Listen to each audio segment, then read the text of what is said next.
విశ్వక్సేన్ ఒక minimum guarantee genre ఎంచుకున్నారు. ఒక కమర్షియల్ ఎంటర్టైనర్కి కావాల్సిన ఎలిమెంట్స్ అన్నీ తగు మోతాదులో ఉంటూనే వాటితో పాటు ఏదో ఒక కొత్త ఎలిమెంట్ని యాడ్ చేస్తూ మూవీస్ తీస్తున్నారు, లేదా వేరే డైరెక్టర్స్తో పనిచేస్తున్నప్పుడు అలాంటి మూవీస్ని ఎంచుకుంటున్నారు. యాక్చువల్గా చెప్పాలంటే అది మంచి విషయమే. రొటీన్ రాత సినిమాలతో పోలిస్తే ఈ టైప్ ఆఫ్ మూవీస్ చాలా బెటర్. బట్ వర్కౌట్ అవుతుంది కదా అని అదే రూట్లో పోతూ ఉంటే ఒక టైంకి వచ్చేసరికి మొనట్ని వచ్చేస్తుంది కదా. అఫ్ కోర్స్ విశ్వక్సేన్ ఇంకా ఆ స్టేజ్ వరకు వెళ్ళలేదు, కానీ ఆ స్టేజ్ మరీ దూరంగా కూడా ఏమీ లేదు. ఎనీవే, మూవీ విషయానికి వస్తే ఈ మూవీ స్టార్ట్ అయిన దగ్గర నుండి మనం చాలా సినిమాల్లో చాలాసార్లు చూసేసిన రొటీన్ టెంప్లెట్లోనే నడుస్తుంది ఈ మూవీ స్టోరీ. ఎక్సెప్ట్ ఒక చిన్న స్పూఫ్ లాంటి ఫ్లాష్ బ్యాక్ తప్ప. అది పెట్టడం అయితే ఫన్ కోసమే పెట్టారు, కానీ నాకెందుకు అదంత ఫన్నీగా అనిపించలేదు. ఈ మూవీ ఫస్ట్ హాఫ్ని బట్టి మూవీని జడ్జ్ చేయకండి. ఫస్ట్ హాఫ్ అంతా క్యారెక్టర్స్ని ఎస్టాబ్లిష్ చేయడం కోసం ఉంటుంది, అసలు మీట్ అంతా సెకండ్ హాఫ్లోనే ఉంటుంది అని విశ్వక్సేన్ ఆల్రెడీ మనకి ఇన్ఫర్మేషన్ ఇచ్చినప్పటికీ కూడా ఎంత సహించి చూసినా కష్టమే అన్నట్టుగా సాగుతుంది ఆ ఫస్ట్ హాఫ్.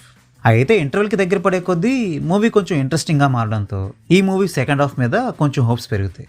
విశ్వక్సేన్ చెప్పినట్టే ఈ మూవీ సెకండ్ హాఫ్లో కొన్ని మలుపులు ఉండడం వలన మూవీ కొంచెం ఎంగేజింగ్గా సాగుతుంది. అంటే ఇక్కడ నా ఉద్దేశం సెకండ్ హాఫ్ అదిరిపోయిందని కాదు సుమా, ఫస్ట్ హాఫ్తో పోల్చి చూస్తే సెకండ్ హాఫ్ మనకి బెటర్గా అనిపిస్తుందని. మరీ అన్ప్రెడిక్టబుల్ ట్విస్ట్ అనలేం, కానీ అట్లీస్ట్ మరీ ఆబ్వియస్గా గెస్ చేసేసేలా అయితే ఉండవు ఆ ట్విస్టులు. ప్రీ క్లైమాక్స్ వరకు క్యాట్ అండ్ మౌస్ గేమ్లా సాగిన ఈ మూవీని క్లైమాక్స్కి వచ్చేసరికి చాలా సింపుల్గా తెగొట్టేశారనిపించింది.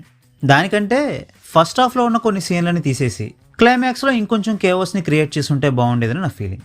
ఇక ఈ మూవీలో ఏదైతే ఇష్యూని చూపించారో అది రీసెంట్ టైమ్స్లో చాలామంది ఎస్పెషల్లీ యంగ్స్టర్సే ఎక్కువగా ఫేస్ చేస్తున్న ఇష్యూ. అది మూవీ కాబట్టి ఆ ఇష్యూని సాల్వ్ చేసేసినట్టుగా చూపించగలిగారు, కానీ నిజానికి అలాంటి ఇష్యూస్ నుంచి బయటపడడం అంత తేలికైన విషయమే కాదు.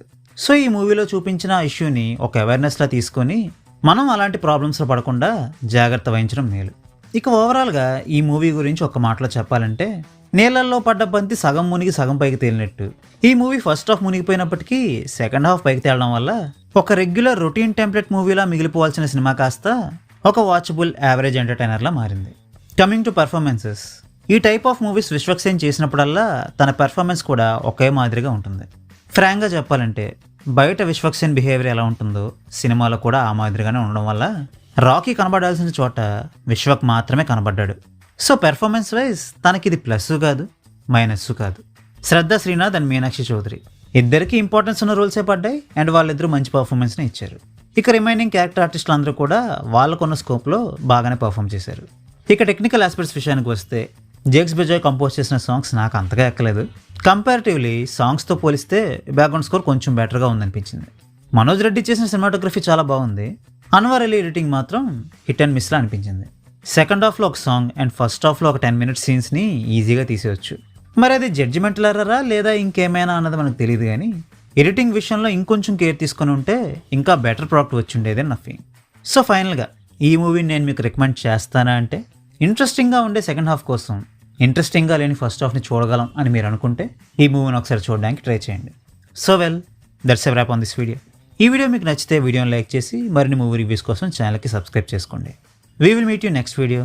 Thanks for watching.